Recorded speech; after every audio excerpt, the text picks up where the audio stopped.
commence par la politique. Jean-Michel, aujourd'hui, vous nous parlez du prix du grand n'importe quoi. Oui, qu'on va attribuer là, tout de suite, en direct, sur Europe 1.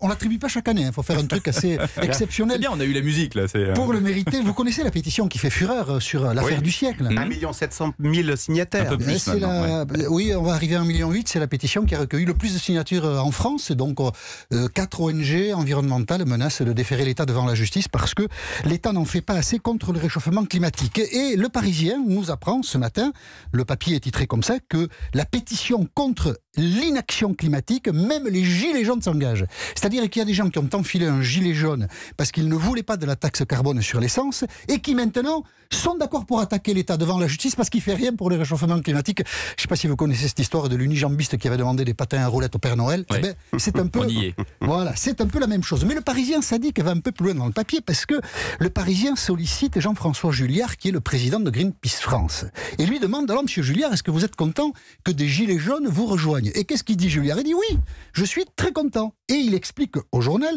qu'on ne peut pas opposer les écologistes et les gilets jaunes. Ben, il a raison, c'est-à-dire les uns sont pour la taxe carbone et les autres sont contre. Donc on ne peut évidemment pas les opposer. Et quand même, Juillard, qui a dessous de lucidité, dit c'est vrai qu'on n'est pas d'accord sur tout. Ben non, tu l'as dit, Jean-François, on n'est vraiment pas d'accord sur tout. Alors, évidemment, moi je regarde les écologistes.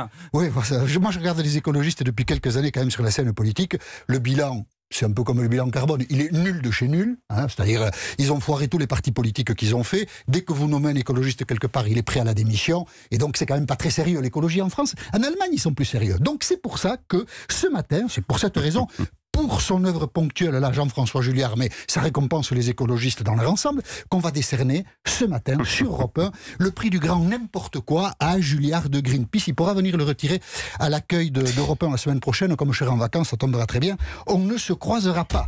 Et si on continue comme ça, je pense qu'en France, l'année prochaine, en 2019 donc, nous serons le premier pays au monde où nous parviendrons à dessiner des cercles carrés.